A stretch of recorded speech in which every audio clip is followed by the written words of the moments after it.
Salut à tous. Bon, j'avais dit que je serais dans un endroit plutôt stylé pour faire la foire aux questions et je crois que j'ai pas menti parce que c'est quand même plutôt ultra épique. Je vais pas répondre aux questions dans cet endroit parce que il va faire nuit bientôt, il faut à tout prix qu'on ait le temps de descendre, mais on va aller dans d'autres endroits vraiment super cool, tout aussi beaux pour répondre à toutes vos questions, ça va être vraiment classe.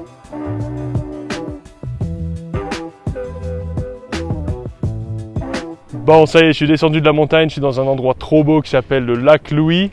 Et là, on est vraiment dans un lieu super épique, magnifique, et je vais pouvoir commencer donc à répondre à vos questions. Avant de commencer, je vais faire un tout petit effet d'annonce. Je vous invite à me suivre sur Instagram en utilisant ce lien, Marklen Adventure, parce que c'est là que j'annonce les lives que je fais, c'est là que j'annonce aussi s'il y a des choses qui se passent, si éventuellement je vais avoir des invités sur la chaîne, etc. Je poste aussi mes peintures, pas forcément les exercices, mais mes vraies peintures personnelles.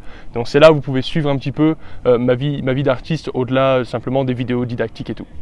Alors, j'ai pris des notes parce qu'il y avait quand même pas mal de questions et on va commencer par partir des choses un peu générales et petit à petit on va s'orienter vers les questions beaucoup plus spécialisées sur la peinture, le dessin et tout. On va commencer par une question qui va faire un peu office de présentation. Il y a Hélène Shadow Soul qui demande sur Instagram comment tout a commencé. Alors je sais pas exactement de quel commencement tu parles Hélène, mais si on va parler simplement de l'art en général, j'ai commencé quand j'étais vraiment tout petit, juste assez âgé pour pouvoir tenir un crayon. Finalement j'ai commencé à dessiner et tout. Et puis après par la suite quand je suis devenu adulte, je suis devenu tatoueur de profession, puis je me suis mis à la peinture et ensuite j'ai fait la chaîne YouTube. Alors évidemment je fais un gros concentré, mais c'est ça l'idée. Le but de la chaîne YouTube à la base c'était surtout d'aider des amis qui me posaient pas mal de questions sur la peinture à l'huile.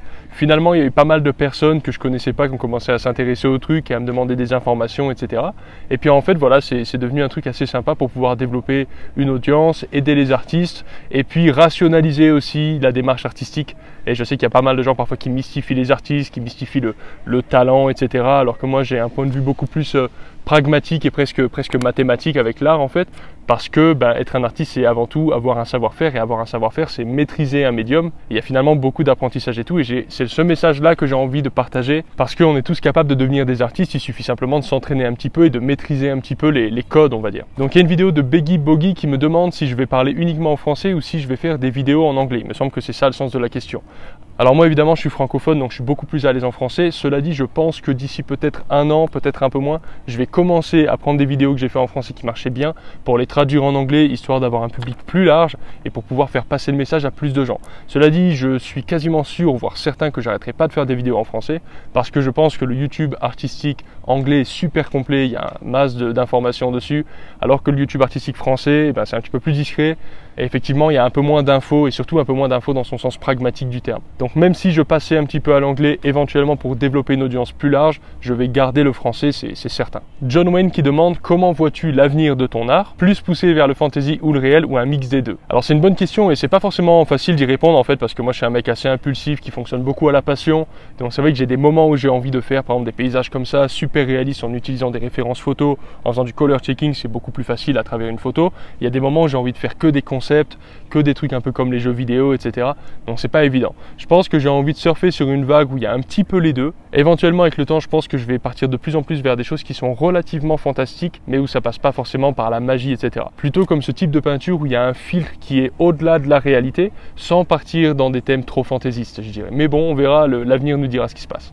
Alors, Kerboros me demande, peux-tu sortir un contenu pédagogique de type libre ou e-book? Livre ou e-book, j'imagine c'est ça que ça voulait dire. Pour le moment, j'ai pas une audience suffisamment grande pour faire ce genre de choses. Et en plus, je sais pas comment faire pour écrire un livre. Cela dit, c'est sûr que si par exemple je pouvais m'associer avec quelqu'un qui sait écrire des livres et qui connaît un petit peu comment faire pour que ça se schématise et tout, je serais tout à fait ouvert à faire quelque chose. J'ai même pensé éventuellement à faire un contenu pour enfants, pour apprendre les fondamentaux artistiques aux enfants pour qu'ils puissent comprendre la perspective, les formes, les valeurs, etc. dédié pour les enfants. Donc ça c'est un peu compliqué parce qu'il faut pouvoir se mettre au niveau de l'enfant et tout par exemple. Mais dans l'idée c'est des choses qui me plairaient. Après je crois pas que ce soit des projets qui soient vraiment très faciles à faire tout seul. C'est plutôt le genre de truc où j'aurais envie de m'associer avec des gens qui ont des connaissances complémentaires aux miennes de façon à ce qu'on puisse faire un travail plus complet finalement. Donc pourquoi pas, on verra ce qui se passe. J'en profite pour faire une petite parenthèse post-enregistrement pour dire que dans le futur de la chaîne, il va petit à petit y avoir de nouveaux formats qui vont apparaître. Notamment, on va commencer à avoir petit à petit des invités qui vont pouvoir nous parler de leur façon d'appréhender l'art, les fondamentaux et tout. On va aussi probablement avoir quelques autres formats de type plutôt voyage, peinture en plein air, etc. Je veux pas trop en dire. Ce qui est certain, c'est qu'il va y avoir des choses nouvelles qui viennent et qu'il y aura toujours un angle d'attaque très fort sur les fondamentaux artistiques et comment progresser de toute manière. Pierre Boros à nouveau, est-ce que je peux faire une série de vidéos sur les valeurs? Finalement, beaucoup de mes vidéos parlent beaucoup déjà des valeurs, donc je ne pense pas que je fasse une série en plus sur encore plus par rapport aux valeurs, mais finalement j'en parle déjà souvent. Le même personnage Pierre Boros me demande si un jour vous allez me voir faire un tatouage. Je vais répondre à cette question en répondant à Marcelo Gomes, je ne sais pas exactement. Je débute dans le tatouage et les tutos dessins m'ont beaucoup aidé. Vas-tu faire des vidéos de type whipping, tracé, ombrage et tout? Bon, en gros, Marcelo me demande si je vais faire des vidéos didactiques sur le tatou. C'est une grande question, je ne sais pas trop, je pense pas pour être honnête, ou du moins pas de suite. Si je commence à avoir une audience qui se développe et qui me demande et avoir plus de demandes, peut-être que je le ferai. Mais cela dit, le milieu du tatouage c'est un milieu un petit peu particulier et je ne suis pas sûr de me rendre un grand service en délivrant trop de secrets du métier, disons. Cela dit, il faut bien comprendre que de toute façon le tatouage c'est un art graphique comme un autre qui obéit exactement aux mêmes règles de perspective, aux mêmes règles de valeur, etc. Donc plus tu dessines, mieux tu peins, plus tu dessines, mieux tu tatoues, etc., etc. Donc au final, travailler ses fondamentaux, travailler la base, ça va de toute façon t'aider. Alors encore une petite question légère avant qu'on passe à la partie un peu plus technique. Il y a Ilaima qui me dit trop d'amour frérot, à quand un prochain voyage? Eh oui, j'espère qu'on va pouvoir voyager encore. Ilaï c'est un ami d'assez longue date, mine de rien maintenant ça fait une vingtaine d'années qu'on se connaît. Et on a voyagé ensemble dans quelques pays d'Afrique, je suis allé à Dubaï avec lui. On a fait quelques bons trips, c'était assez sympa et on en refera d'autres. Alors une autre question d'Instagram de Nicolas Rubio. J'arrive pas à passer du à la prima au full glacis, un conseil? En fait c'est vraiment deux techniques différentes. Quand tu fais du à la prima, ça veut dire que tu fais tout en une seule couche. Pour passer en full glacis, ça veut dire globalement qu'il faut simplement attendre que ta peinture sèche et ensuite passer d'autres couches qui soient transparentes. Maintenant si tu veux faire absolument complètement glacis, il faut changer ta perspective et ta façon de penser. Ça veut dire que si par exemple ton résultat final, admettons tu peux le séquencer en 100%, 100% c'est ta peinture finale, et bien à la prima tu vas essayer de faire 100% en one shot, alors que si tu fais plein de glacis, tu vas plutôt essayer de diviser ton travail en 30%, 30%, 30%, ou alors 10%, 10%, 10%, 10%, etc. ou ce genre de choses. Le but c'est d'avancer de façon plus progressive, d'y aller plus doucement, ça demande un travail d'anticipation, c'est pas tout à fait facile, mais bon j'ai des vidéos pour parler de tout ça, et c'est sûr que ça donne une patine qui est vraiment différente et qui donne une autre poésie à ta peinture. Donc ça après c'est une question de choix artistique, mais effectivement si tu as envie de passer de à la prima à glacis, essaye de penser qu'il va falloir séquencer ton travail en plusieurs temps. Donc au lieu de penser 100% d'un coup, tu penses 10% 10 fois, ce genre de choses. Alors Gallifrey me demande quelle couleur recommandes-tu pour un premier set? Alors j'en ai déjà parlé dans d'autres vidéos, donc je ne vais pas trop développer le sujet maintenant, mais l'idéal, ou un des idéaux du moins, c'est d'avoir du bleu et du marron. Avec ça, tu fais du noir, et coupé avec du blanc, tu peux gérer toutes tes valeurs, c'est-à-dire du foncé au clair, plus tes températures chaud-froid. Donc ça, c'est vraiment les trois couleurs de base. Ensuite, tu rajoutes du jaune et du rouge. L'idée, c'est d'avoir des couleurs les plus pures possibles, le moins polluées possible, pour avoir le plus de choix. Après, en débutant, ou alors pour avoir un style qui va être plutôt à l'ancienne, moi, c'est vrai que j'utilise énormément des couleurs de terre, donc terre de sienne brûlée, tu t'en sers pour faire le rouge, c'est déjà pas mal, c'est une couleur un peu brique on va dire.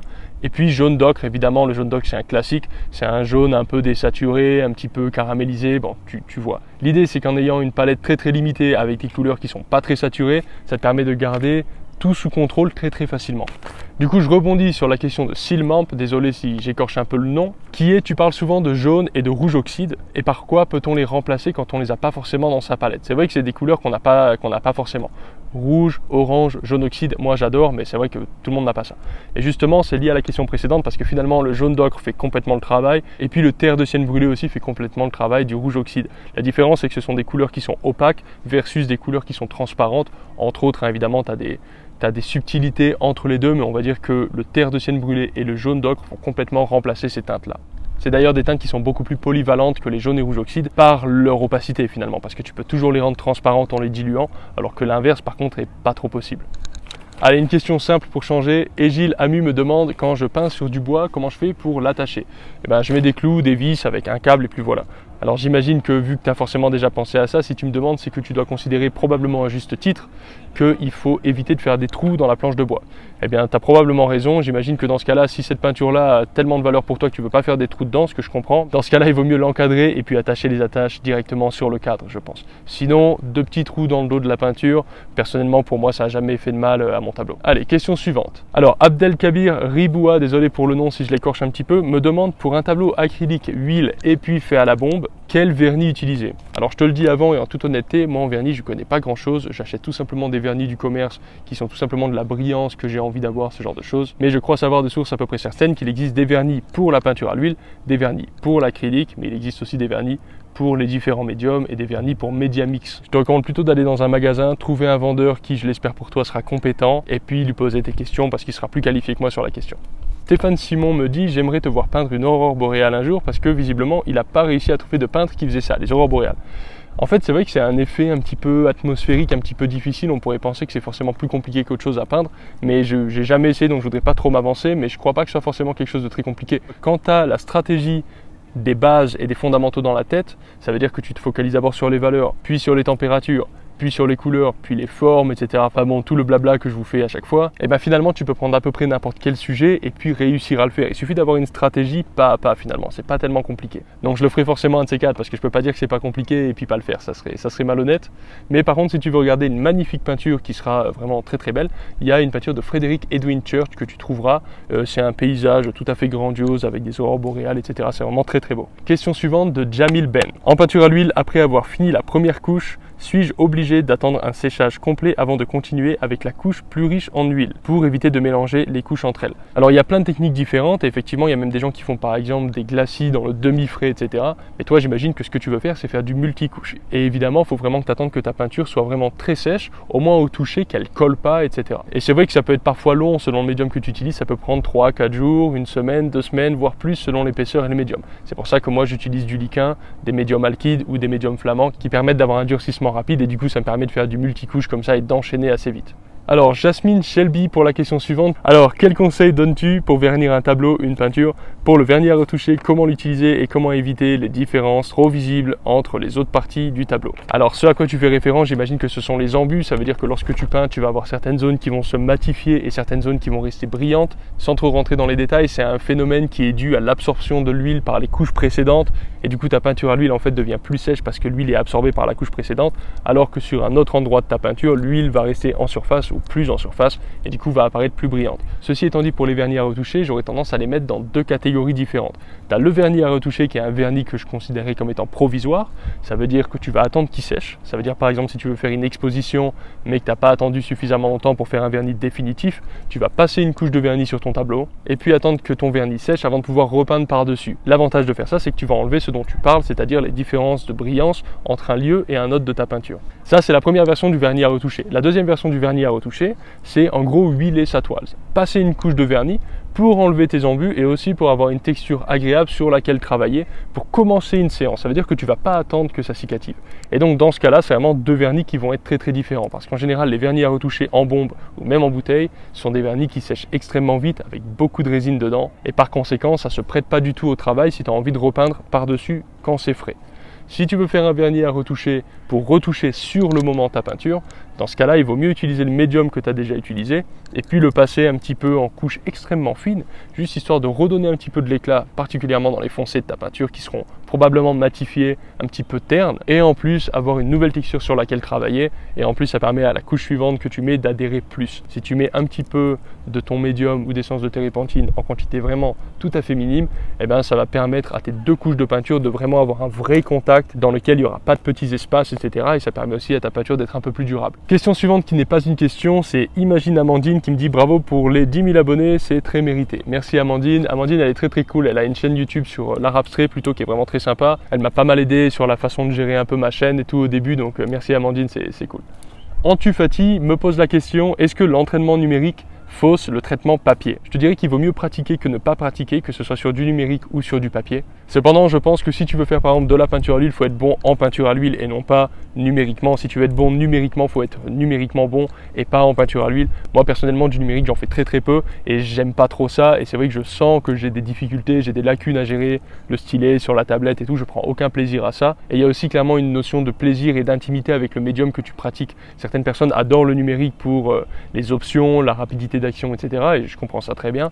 Mais pour moi personnellement, ça a un côté un petit peu stérile et j'arrive pas à rentrer, j'arrive pas à être en immersion dans ce que je suis en train de faire quand je peins sur une tablette. Donc là, à mon avis, même si c'est des choses qui sont complémentaires et que faire les deux, c'est pas un problème, choisis ton arme et puis insiste sur cette arme-là pour vraiment réussir à perfectionner ce que tu veux. Cela dit, moi, par exemple, des youtubeurs que je suis, la plupart des youtubeurs que je suis d'un point de vue artistique ont beaucoup de connaissances, c'est des illustrateurs et quasiment tous les illustrateurs travaillent sur support numérique. Donc même si moi maintenant ensuite tous les exercices qu'il propose, je les fais sur peinture à l'huile, etc.